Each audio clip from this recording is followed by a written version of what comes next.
एक चीज़ और ध्यान रखना चाहिए, जब हम किसी के निमित्त गायत्री करते हैं या कोई ब्रह्मनिष्ठ व्यक्ति गायत्री करता है, वो गायत्री बेचते नहीं है, गायत्री बेची नहीं जाती, उसका उपयोग सिर्फ और सिर्फ लोक कल्याण कार्य के लिए ही होता है। महामृत्युंजय मंत्र जब कराते हैं तो उसके बदले दक्षिणा देते हैं, पैसा देते हैं, लेकिन गायत्री की दक्षिणा नहीं दी जाती और न ली जाती। कोई भी समझदार आदमी अगर आपके निमित्त गायत्री करता है तो वो देगा, अगर समझदार है तो, लेकिन उसके बदले वो दक्षिणा स्वीकार नहीं करेगा। गायत्री के साथ प्रतिबंध है कि गायत्री का विक्रय नहीं होता। लोक कल्याण के लिए निमित्त किसी के लिए गायत्री किया जा सकता है, व्यक्तिगत कल्याण के निमित्त भी गायत्री किया जा सकता है, पर बदले में धन प्राप्त हो ये कार्य नहीं हो सकता। भोजन किया वहाँ तक तो ठीक है, श्रद्धापूर्वक भोजन करा दिया वो बात अलग है।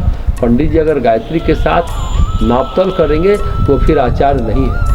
जो कुल की बात कर रहे हैं, ऋषियों का कुल, उनके गोत्र, एक लंबी सुदीर्घ परंपरा चली आ रही। उदाहरण के लिए एक लेख आया था, जब पाकिस्तान आतंकवाद के बीज बो रहा था तो भारत में आईटी बनाई जा रही थी। इसका मतलब ये हुआ कि हमारा गोत्र है, परंपरा है, उसका अनुशीलन है। आईटी ने अपने अध्ययन शिक्षण के लिए समझौता नहीं किया। जो आचारनिष्ठ ब्राह्मण है उससे कराने पर गायत्री फलित होती है। ऐसे व्यक्तियों के द्वारा जो आचारनिष्ठ है उनके द्वारा जो गायत्री की जाती है उससे प्रेत पितर सब तर जाते हैं। गायत्री प्रेत भगाने का मंत्र नहीं है, प्रेतत्व से मुक्ति का मंत्र है। हमेशा ध्यान रखना चाहिए कि स्थिर होकर गायत्री मंत्र का जप किया जाए। सूर्य भगवान की भी महिमा है, इसमें सूर्य का तेज है। सूर्य भगवान की महिमा ये है कि दिन के समय प्रायः प्रेतों की सक्रियता घट जाती है और रात में बढ़ जाती है, यानी कि गायत्री का महत्व सूर्य के प्रकाश में ज़्यादा है। सूर्य के प्रकाश से गायत्री तत्व का, गायत्री मंत्र का सीधा संबंध है। कोई बर्तन को या तो हम आग से पवित्र करते हैं या धो देने के बाद सूर्य भगवान को दिखाकर पवित्र करते हैं, यानी बर्तन को मांजकर सूर्य भगवान को दिखाकर पवित्र करते हैं। वेद मूर्ति तपोनिष्ठ पंडित श्री राम शर्मा आचार्य ने गायत्री पर एक विशिष्ट टिप्पणी की थी। गायत्री जो है सूर्य के उदय काल के साथ या सूर्य की रश्मियों के साथ करने से उसका तेज बढ़ जाता है।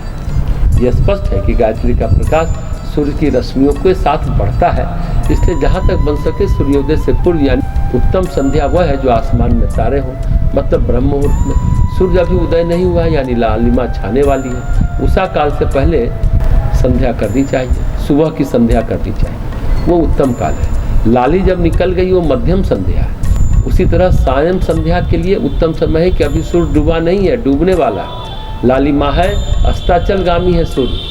उस समय गायत्री करने पर उसका लाभ विशेष होता है। और मध्यम स्थिति है, सूर्य डूब चुका है।